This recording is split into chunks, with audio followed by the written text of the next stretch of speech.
हैं अपराध के कुछ खास खबरों की ओर। बता दें कि खबर गाजियाबाद से है, जहां उत्तर प्रदेश पुलिस लगातार अपराधियों का एनकाउंटर कर रही है। बता दें कि एनकाउंटर में घायल होने के बाद भी अपराधियों के हौसले नहीं टूट रहे हैं और जेल से छूटने के बाद वो फिर से अपराध को अंजाम देते हैं। वहीं ऐसा ही एक मामला थाना खोड़ा के सामने आया, जहां पर पुलिस ने घरों और दुकानों में चोरी करने वाले 3 अपराधियों को गिरफ्तार किया। इसके बाद पुलिस को पूछताछ में पता चला कि इनमें से एक अपराधी का पुलिस पहले एनकाउंटर करके इसे जेल भेज चुकी है, लेकिन एनकाउंटर में घायल होकर जेल जाने के बाद भी अपराध का रास्ता नहीं छोड़ा और जेल से वापस आकर फिर अपराध की दुनिया में अपने कदम रख दिए। गिरफ्तारी चोरों से कितना माल बरामद, किस तरह से चोरी की घटनाओं को अंजाम दिए करते थे और किस तरह का इनका आपराधिक इतिहास है। कल देर रात मुखबिर की सूचना पे थाना खोड़ा पुलिस द्वारा 3 शातिर चोर, जिन्होंने थाना क्षेत्र खोड़ा में 5 चोरियां की थी, नोएडा और दिल्ली एनसीआर के यहाँ वो चोरी कर चुके थे। इनको मुखबिर की सूचना पे पकड़ लिया है। इनके नाम आकाश, प्रमोद और विवेक हैं। इनके ऊपर आपराधिक इतिहास में चोरी के 14 मुकदमे। इसमें जो प्रमोद है, इसके ऊपर गैंगस्टर एक्ट का नोएडा से मुकदमा पहले से ही है और ये काफी शातिर चोर थे। इनके पास से बरामदगी में एक अवैध तमंचा और 47,000 रुपए बरामद हुए हैं और इसी घटना के क्रम में आगे की विधिक कार्रवाई की जा रही है। सर, जिस तरह का इनका आपराधिक इतिहास है और बताया गया है कि पहले भी मुठभेड़ में जेल जा चुकी हैं, तो क्या मुठभेड़ के आने के बाद भी इनमें कोई सुधार देखने को नहीं मिला? क्या बातचीत हुई आपसे? जिस तरह से आपने बातचीत भी की होगी इनसे। पूछताछ में इनके ये सामने आया कि पहले भी इनके नोएडा पुलिस के यहाँ इनकी मुठभेड़ हुई थी। उसके बाद भी ये जेल जाने के बाद भी इन्होंने ये काम आगे कंटिन्यू रखा है। इसके बारे में अधिक जानकारी करने के बाद में पता चला कि जब इनको पैसे की जरूरत पड़ती थी तो ये ऐसी घटना को अंजाम देते थे। इनके तीनों में जो विवेक है, ये घटना करने से पहले उस जगह की रेकी करता था। रेकी करने के बाद इसमें आकाश और प्रमोद घटना को अंजाम देते थे, जिसमें जो आकाश है वो शटर कट करने का काम करता था और प्रमोद है जो अंदर जाके जो चोरी का सामान चुराने का काम करता था। इसमें से आकाश और प्रमोद बाय प्रोफेशन ऑटो चलाते हैं और इसी तीनों का ये जो ग्रुप है, ये काफी चोरियों को अंजाम दे चुका है।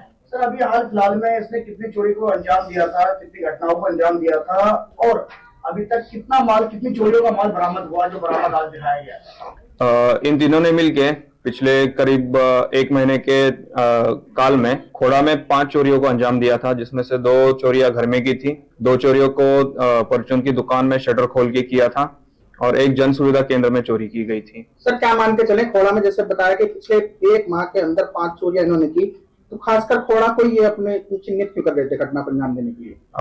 खोड़ा के साथ साथ इन्होंने एनसीआर में और भी घटनाओं को अंजाम दिया है, जिसके बारे में अधिक जानकारी की जा रही है। लास्ट चोरी का सर प्लान क्या था इनका, कैसे जानकारी मिली और कहाँ ये प्लान कर रहे थे लास्ट चोरी?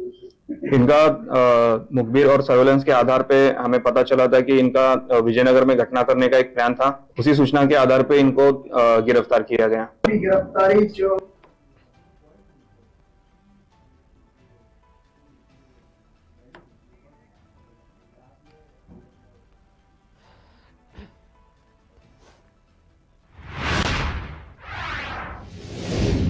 अगली खबर जालौन से है, जहां हाईवे पर लग्जरी गाड़ियां खड़ी कर बंदूक से फायरिंग की जा रही है। बता दें कि 10 सेकंड में 5 फायर किए गए हैं, जिसमें रईस जायदों को किसी की जान की परवाह नहीं है। वहीं जालौन में पुलिस का डर नहीं दिख रहा।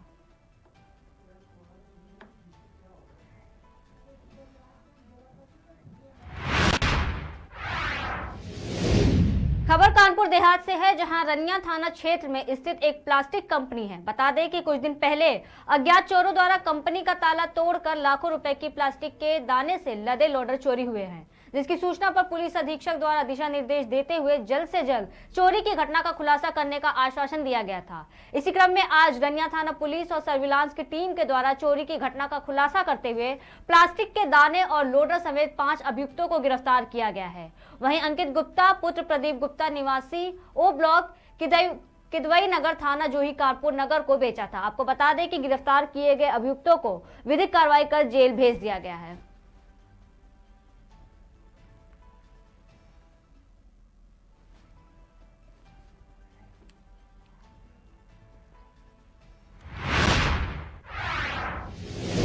खबर हरदोई से है, जहां पुलिस और अंतरजनपदीय शातिर चोर के बीच मुठभेड़ हो गई। बता दें कि मुठभेड़ के दौरान अभियुक्त के पैर में गोली लगी है, जिसमें पुलिस के 2 सिपाही भी घायल हुए। वहीं अभियुक्त को पुलिस न्यायालय में पेश करने के लिए लेकर जा रही थी, तभी रास्ते में सिपाही की सरकारी राइफल छीनकर भागने का प्रयास किया गया। पुलिस द्वारा अभियुक्त का पीछा करने पर अभियुक्त ने पुलिस टीम पर फायरिंग कर दी, जिसके बाद पुलिस की जवाबी फायरिंग में अभियुक्त के दाहिने पैर में गोली लग गई और वो घायल होकर गिर गया, जिसे पुलिस द्वारा मेडिकल कॉलेज हरदोई में इलाज के लिए लाया गया। वहीं सिपाहियों का भी इलाज चल रहा है। वहीं अगर ये चोर पुलिस की पकड़ में ना आता तो शायद इस राइफल से और क्या क्या घटनाएं करता। आखिर क्यों पुलिस के आला अधिकारी ऐसे पुलिसकर्मियों पर कार्रवाई करने से कतराते हैं? 18 दिसंबर 2023 को थाना पिहानी में मुकदमा लिखा गया था, जिसमें एक मैगलगंज के व्यक्ति शैलेंद्र के ई रिक्शा को बुक कराया कर लाया गया था और उसका ई रिक्शा मोबाइल फोन चोरी कर लिया गया था तथा शैलेंद्र का शव मृत अवस्था में पाया गया था। इसमें पत्थरसी सुरागरसी के द्वारा पुलिस द्वारा 3 अभियुक्तों का नाम प्रकाश में आया था। इसमें से एक अभियुक्त पूर्व में ही गिरफ्तार किया गया था, जिसकी निशानदेही पर ई रिक्शा बरामद हुआ था।